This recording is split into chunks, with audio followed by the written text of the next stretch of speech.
Bon, j'aime bien mon aquarium, mais on peut toujours mieux faire.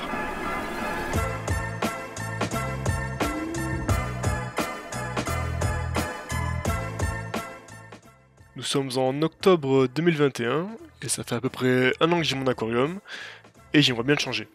N'ayant pas la clim dans mon appartement, presque tous mes poissons sont morts d'un coup de chaleur. C'est donc une bonne occasion de tout recommencer. Pour cela, je vais garder mon bac, qui fait environ 100 litres, mais je vais apporter quelques modifications. Il reste actuellement 2 poissons et quelques plantes. Ayant arrêté l'entretien, les algues se sont installées et les escargots multipliés. Les présentations étant faites, maintenant on va passer à la préparation du bac.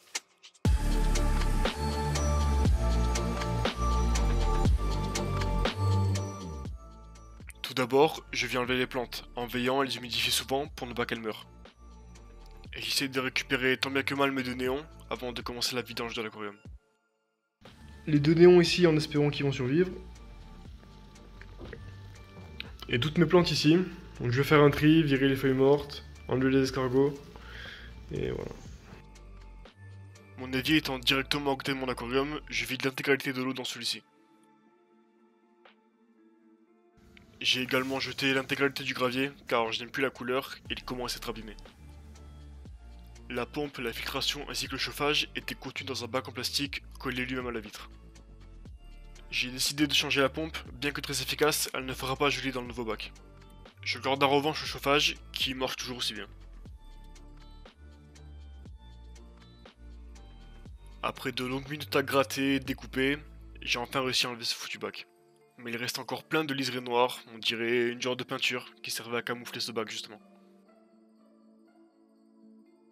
Après avoir frotté bien toutes les faces avec du détergent pour enlever tout le silicone et les traces de peinture, de colle, j'ai rehaussé mon bac à l'eau chaude. Il ne me reste plus qu'à laver toutes les faces au vinaigre blanc pour faire les finitions, et on va passer à l'habitat.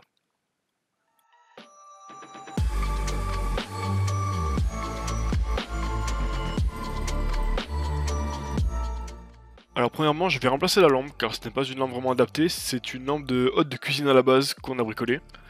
Et donc je viens mettre une rampe à LED de chez JBL, beaucoup plus adaptée. Pour ce qui est du sol, je vais d'abord mettre une première couche de substrat nutritif, donc un sol plein de nutriments pour les plantes, que je vais ensuite recouvrir par ce qu'ils appellent du manado, c'est clairement des billes d'argile noire en fait. T'as bien le substrat pour qu'il soit également réparti dans tout l'aquarium.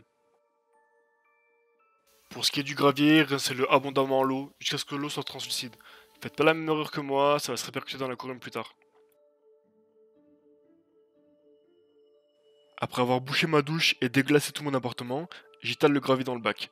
J'essaie de faire un relief en mettant une couche plus épaisse au fond de l'aquarium. J'ai décidé de faire un décor assez fourni avec des pierres et des branches. Je suis allé récupérer des pierres sympas près de chez moi, ce sont des pierres de schiste, des sortes d'ardoises en fait. Après les avoir brossées, nettoyées et laissées tomber pendant plusieurs jours, j'ai limé les arêtes vives pour éviter que les poissons ne se blessent.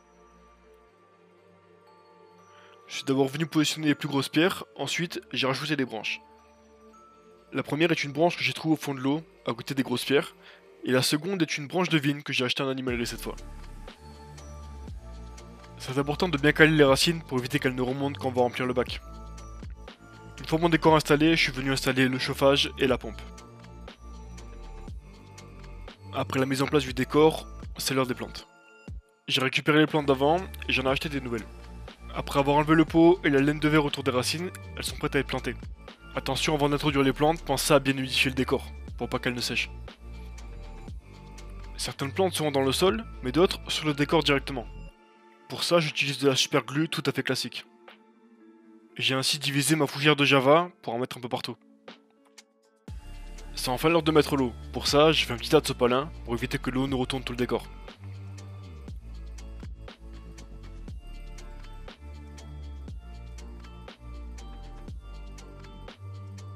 Une fois le bac rempli, je viens ramasser tout ce qui flotte à la surface. On va maintenant attendre quelques semaines que le cycle se fasse, et on va introduire les poissons.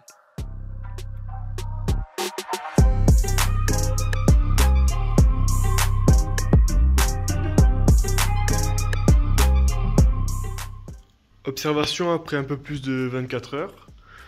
Donc tout a l'air d'aller bien. L'eau est encore un peu trouble. Bon, ça devrait se filtrer petit à petit avec l'arrivée des bactéries. La paroi est sale à l'intérieur par contre, je sais pas si ça se voit bien, mais c'est, je pense, que c'est toute la saleté des graviers qui est remontée et qui a dû se redéposer sur les vitres. Les plantes vont bien, tout va bien. Mes deux néons vont étonnamment bien, ça me fait plaisir. J'ai pas envie qu'ils meurent, donc ils vont bien, je vais les nourrir après. On se retrouve une semaine après la mise en eau à peu près, et 8 jours. L'eau toujours trouble, c'est bizarre pour l'instant. Ça devrait partir normalement, mais c'est toujours pas parti. Concernant les poissons, il y a un néon qui va toujours très bien. Par contre, il y en a un autre qui faiblit un peu. Il nage plus trop, il perd un peu de couleur. Donc j'espère qu'il va pas clamser lui. Et sinon, qu'est-ce qu'on peut dire? On voit que sur le bois, il y a de la moisissure qui commence à apparaître. Donc je sais pas si on voit bien ici. Des petites taches, des petites fibres marron. Et sur cette racine, c'est plus des taches blanches. Donc j'ai regardé sur internet, normalement, il n'y a pas de souci, ça va partir quoi. Donc là, environ 3 semaines après la mise en eau du bac, j'ai plein d'algues filamenteuses blanches, brunes qui sont apparues. J'ai regardé sur internet, c'est normal en fait, c'est parce que j'ai pas rincé la racine.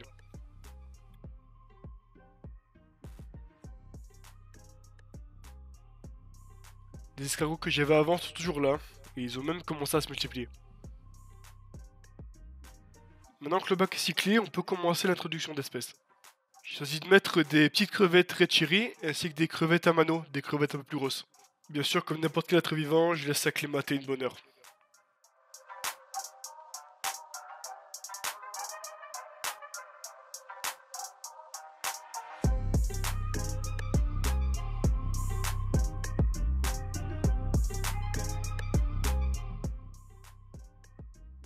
Pour continuer avec les invertébrés, j'ai mis des escargots Neretina.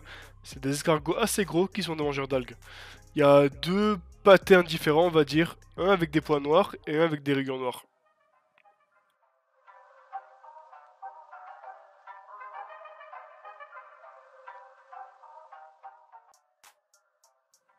On a aussi des escargots plus petits qui ont décidé de squatter l'aquarium. On a les physes qu'on a vu au début, et on a des mélanoïdes qui étaient dans le même sachet que les crevettes que j'ai décidé de garder.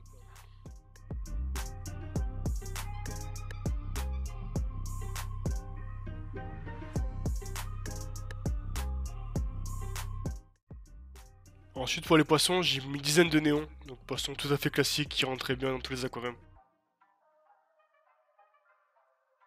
Et finalement, parce que ça commence à faire pas mal de monde, j'ai mis un couple de gouramina, donc le mâle qui a des couleurs beaucoup plus prononcées que la femelle.